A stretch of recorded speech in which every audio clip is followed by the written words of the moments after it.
Good afternoon, everyone. How are we all doing? We okay? I'd first of all like just to correct what was said before. I didn't get 10 job offers at all, and my boss's motto, Rob Walker, you've probably all met today, his motto in life is never let the truth get in the way of a good story. So it was more like 2, I think, but anyway. Yeah, I'm here to talk about 3 ways to improve quality candidate engagement. I thought I'd start off by saying a little bit about Mencap and who we are, for those of you who don't know. We are a charity that support people with a learning disability. We employ around about 8,500 people across the country. In terms of my team and what we do, we recruit around about 2,700 people a year. That's split down into volume, which is about 2,500 people. And then we've got the other side, which is the more search and selection specialist recruitment that we do, basically. So, right, there we go.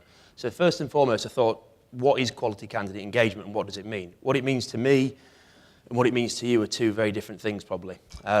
So I really thought about what is quality candidate engagement at Mencap, why is it so important, and why do we do it? And also, how can we improve this at Mencap as well? And it worked quite well because we've been through a massive project over the last couple of years since Rob came on to really improve how we do things, how people apply for roles, how they're engaged with us throughout that process, and also at the end of it all, how we keep them engaged to stop staff turnover as well. So I looked at it from that point. I thought, what is engagement? It's the act of or action of being engaged or engaging someone. So first and foremost, what we have at Mencap is a great website. It's mobile friendly. It's also learning disability friendly as well, because ultimately the people we support, we also want to employ where we can as well. In terms of the job search, it was looking at that and thinking, how can we make that better? What can we do? So from that point, making sure we had clear adverts, really pushed out what we do, our brand, our culture, what Mencap is, what our values are as well.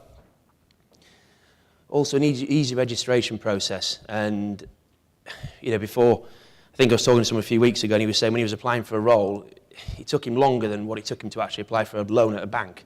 And how ridiculous that is in this modern day that we live in. We all know about the mobile-friendly things in terms of how people are applying for roles. They're not normally sat at the desktop at home anymore. They're doing it on a train, they do it on a bus, they do it on the commute, do it on the smartphone. It needs to be as easy as possible, because otherwise we're going to lose people when they get into the registration, look at it and go, do you know what, I can't bother filling all that in now.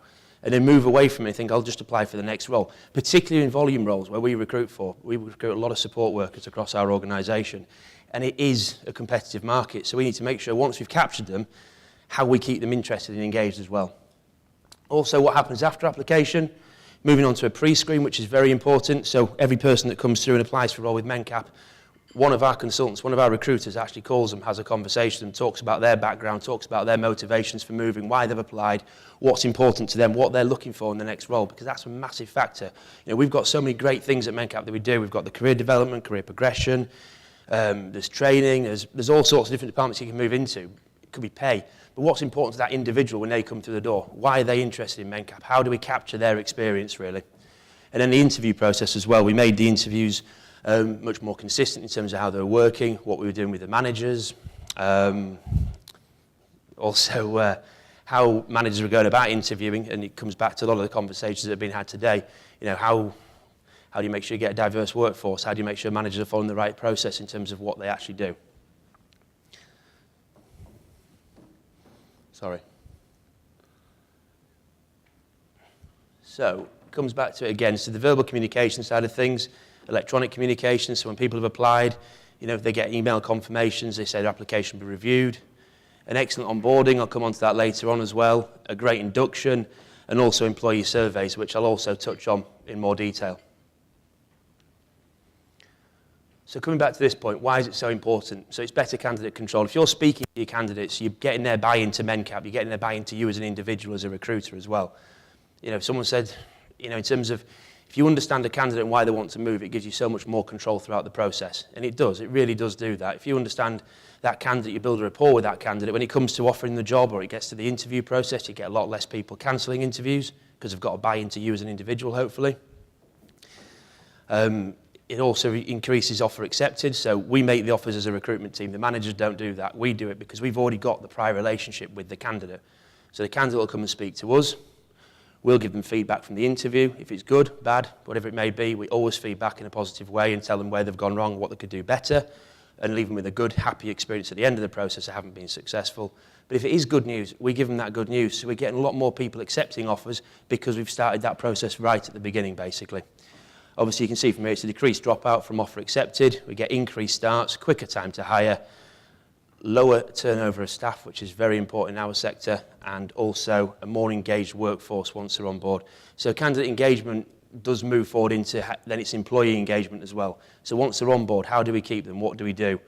What things can we improve on as an employer so people aren't leaving after 6 months, 12 months? We've got to start this process all over again.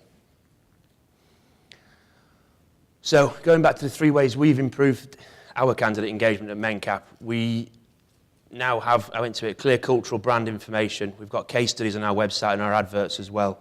We have videos about working for us, so actual employees talking about their experience of working at Mencap, how exciting that is, how great it is, all the great things that happen there.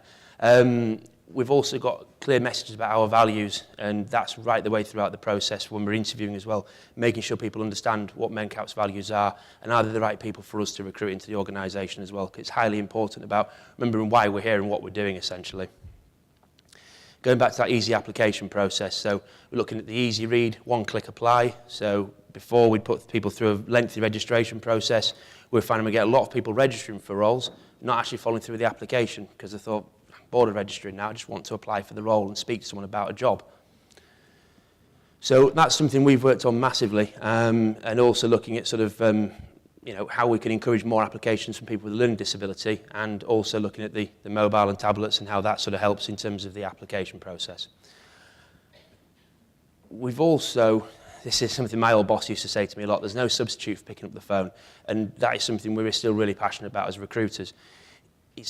If you get a candidate on the phone, it's so many, they've got different needs, everyone has different reasons they've applied. If you understand those reasons, you can then explain the story, what Mencap are doing, why we're doing it, why we're here. You can get that buy-in in terms of the values, because we all live and breathe our values every day as recruiters and as people that work for the organisation. But someone applying for that role, how do they know about that? Why is that important? And you can really sort of put that across so you can inspire them, you can tell them the story. And every department's different. I did a lot of recruitment for IT over the last 1.5 years with Mencap. And IT is a completely different thing in terms of why Mencap exists. It's highly important because they need to be there to make sure we can all do our jobs on a day-to-day basis and, in fact, give a great service to the people we support. But ultimately, that there is a standalone point. So what's important about the department within Mencap at IT? What do they do? What are they working with? How do you sort of tell that to the candidates? You're going to do that by picking up the phone and speaking to them. So that engagement factor with the candidates on the phone is really, really important and something we've been doing huge work with. Said this before, constant communication, updates, where people are up to in the process. With volume roles, we're not recruiting all the time. We will be, well, we are recruiting all the time, we're not interviewing all the time, should I say. So it's keeping people, once they've applied, keep them interested, keep them updated, what's happening, when's the interview taking place. We use text messaging now, emails, all sorts of things to keep in touch with people and ultimately, keep them interested as well. And then I talked about when a candidate becomes an employee. So what happens then? What's the onboarding process like? What do we do when they get on board? How do they feel part of the organisation? So, it's ultimately making sure they feel part of the team, giving them a better insight into what the organisation does, why we're here, what we're doing. It's building the values into them as individuals, because they're not going to have them the minute walk through the door. They'll have a passion for what we do, granted. But how do we keep that going through? So again, the induction is fantastic, and obviously beyond there we keep working with them as well. I mentioned the candidate engagement surveys. This is more employee engagement surveys, but we realised we had a massive flaw of people when they were leaving. I think it was at 6 months, 8 months and 12 months people left our organisation. So as a team, we started then re-engaging with those employees now and calling them after 5 months, 7 months, now I think it was 8 months or 10 months or 11 months, sorry. Three different engagement surveys, contacting them, finding out what's happening, why they applied to Mencap, is that still there in their foresight? If they applied for career development, they still feel they're getting the career development. Why are we losing staff at certain points? And that data has been absolutely fantastic, and we've got to use that data to keep people ultimately, and talk feedback to the managers as well, so they can keep that individual engaged within the organisation.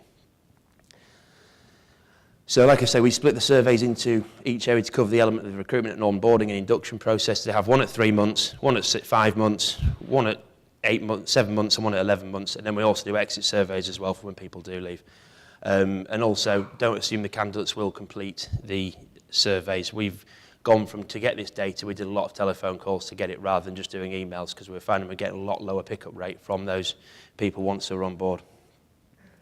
So in terms of results, since we've changed our process and what we do and how we attract people, this is fantastic and something we're very, very proud of. So average attraction rates per vacancy, you can see that they've more than doubled in the last 2 years now. So we're getting on average 22 applications per vacancy. Candidate engagement scores, we ranked at satisfied, very satisfied, extremely satisfied. Fortunately, I have a lot of data for 2014, but you can see the difference between 14, 15, 15 and 16 increased significantly again in terms of what we're doing. So this more is, there's still things to learn from our point of view. We realise we're not the finished article, but ultimately we are doing the right things now. Time to offer, we've reduced that again from 45 days over the last 2 years down to 22 days. Time to hire has now reduced down to 45 days. So that's when a new job comes on board and how we get it out there, basically. And again, another important factor, talk about capturing candidates, attracting candidates to your job vacancies. We've now got a dropout rate reduced from 35% to 14% in less than 12 months, which again is fantastic from our point. We all know how hard it is to attract candidates and get them interested in the role. It's once you get them, how frustrating is it when you lose a candidate at offer stage and they walk away to another organisation. So from our point, that's been great. It's been great from a team morale point of view because we feel we're doing a better job and engaging people in a better way. We've now got greatly improved candidate journey experience, which has resulted in higher numbers of registrations, applications and starts. And again, 70% increase in applications over the same period. So went from, just over 11,000 applications to now just over 19,000. And also, something we're very proud as a team as well in the last couple of years, we've reduced agency spend by 92%, and that's old now. I think it's up to 96%.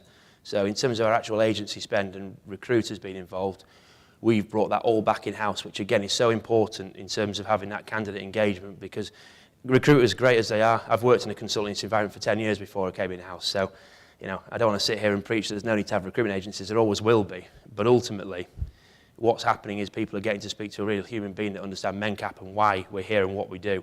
And giving that dream and that story when they join, I think, or even before then, is fantastic in the sense that they're speaking to someone that genuinely understands what we're about as a company or an organisation. That is it from me. It was short and sweet and quick. So I know it's the end of the day, but if anyone's got any questions for me, fire them at me, please. If not, I hope you found that informative.